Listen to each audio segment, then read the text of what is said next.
Hello everyone. Anderson classes में आज जो हम डिस्कस करने जा रहे हैं दैट इज़ डाइंग डिक्लेरेशन। तो डाइंग डिक्लेरेशन जो है उसको एक्सप्लेन किया गया है section 32 clause 1 of Indian evidence act 1872 में।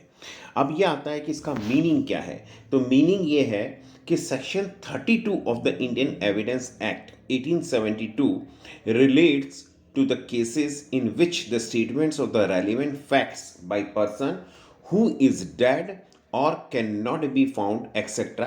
that is relevant। इन चीज क्या है कि कब होगा? who is dead, who cannot be found, who are incompetent to give evidence and whose attendance cannot be procured। तो कुछ ये फॉलोइंग जो मैं बता रहा हूँ वो सर्कमस्टेंसेस रहती हैं। जैसे सेक्शन 32 क्लॉज 1 में कहा है when it relates to the cause of death. Section 32 clause 2 कहता है when it is made in the course of business. Section 32(3) कहता है when it is against the interest of the maker. And section 32 clause 4 कहता है कि when it gives opinion is to public right. Section 32 clause 5 कहता है when it relates to the existence of the relationship. Section 32(6) कहता है and when it is made in will और deed relating to the family affairs. Section 32(7) कहता है when it is in document.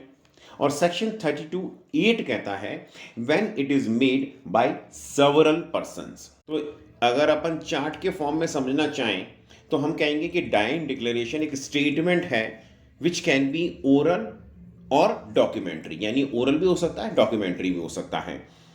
किसने किया? By person who has died, जो आदमी मर चुका है। तो उसमें दो चीजें होनी चाहिए, एक तो कॉज ऑफ डेथ होना चाहिए या सर्कमस्टेंसेस होनी चाहिए। अब आता है इसमें जो फेमस केस लॉ जिसके बारे में हम डिस्कस कर सकते हैं वो है Madan versus state of Maharashtra AIR 2018। It was said by the Supreme Court that dying declaration is an exception to the rule against admissibility of hearsay evidence। अब हम इसके डेफिनेशन पे आते हैं। तो it has been explained in the section 32 clause 1 of Indian Evidence Act in 1872 that dying declaration means such statements which is made by a person as to cause of his death or to any of the circumstances which resulted in his death। Next है essential. तो essentials क्या हैं? Essentials में पहला तो हो गया statement, जो ओरल भी हो सकता है, डॉक्यूमेंट्री भी हो सकता है। सेकंड है रिलेटेड टू कि कॉज ऑफ डेथ या circumstances which resulted into his death. Next है death of person is must, यानी उस आदमी की उस व्यक्ति की मृत्यु होनी चाहिए। Then expectancy of death is not necessary, यानी उसके अंदर फियर, यानी मैं मर जाऊंगा ऐसा फियर होना जरूरी नहीं है। और नेक्स्ट है कि cause of death must be in question means pending during proceedings, और जो प्रोसीडिंग्स हो सकती हैं वो मे बी सिविल और क्रिमिनल। यहाँ पे एक और मेन चीज मैं बता दूं आपको कि अगर जो व्यक्ति डाइंग डिक्लेरेशन देता है, जो स्टेटमेंट देता है, वो व्यक्ति अगर सरवाइव कर जाता है यानी मरता नहीं है, तो उसका जो स्टेटमेंट है वो डाइंग डिक्लेरेशन नहीं माना जाएगा और वो कंसीडर होगा सेक्शन 145 में कॉन्ट्राडिक्शन के फॉर्म में, या सेक्शन 157 में कॉरोबोरेशन के रूप में, या सेक्शन 21 एडमिशन, या फिर सेक्शन 6 में। अब मेन क्वेश्चन आता है कि इसका प्रिंसिपल क्या है, कि ये एडमिसिबल क्यों है, डाइंग डिक्लेरेशन को एडमिसिबल क्यों है, इसको क्यों अपन मानते हैं। तो डाइंग डिक्लेरेशन इज एन, अच्छा पहली बात कि dying declaration is an exception to the rule of exclusion hearsay evidence. जो हियरसे एविडेंस होता है उसका ये जो है एक्सेप्शन है। नेक्स्ट है कि नेसेसिटी है, यानी dead person can not be produced before the court, जो आदमी मर चुका है उसको कोर्ट में पेश नहीं किया जा सकता, इसलिए एक नेसेसिटी है।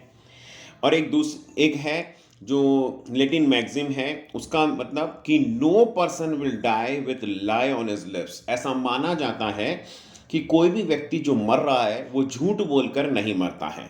अब हम अगर एविडेंशियरी वैल्यूज की बात करें तो it is considered as an evidence of the weak nature. इसको हम माना गया है कि एक वीक नेचर का है because of the reliability and the importance of the statement. कई बार हो सकता है इसकी वो रिलायबल ना हो या स्टेटमेंट सही में बहुत ज़्यादा इंपॉर्टेंस को नहीं दी गई हो। तो जो फेमस केस लॉ इसके अंदर थी, एक तो है Purushottam Chopra versus state of NCT of Delhi 2020 का, और Paniben versus state of Gujarat 1992। इसमें सुप्रीम कोर्ट ने कहा कि if a particular statement satisfies all the criteria of the dying declaration it can not be discarded. यानी कि डाइंग डिक्लेरेशन के फॉर्म में जो भी स्टेटमेंट लिया गया था उसको हम डिस्कार्ड नहीं कर सकते अगर वो सारे क्राइटेरिया को जो है सेटिस्फाई करता है। मतलब ऐसा नहीं है, ये रीजन नहीं होगा भी it has not been because it has not been recorded by the magistrate और police officer did not obtain attestation by a person present at the time of making statement. इसी तरह से एक फेमस केस लॉ था Maqsoodan versus state of UP. जैसा कि मैंने अभी थोड़ी देर पहले बताया था, वो इसमें ये चीज़ कहता है कि अगर डाइंग डिक्लेरेशन देने वाला व्यक्ति सरवाइव कर जाता है तो उसका जो है स्टेटमेंट है वो कंसीडर किया जाएगा। वो सेक्शन 32 में कंसीडर नहीं होगा और वो कंसीडर होगा सेक्शन 140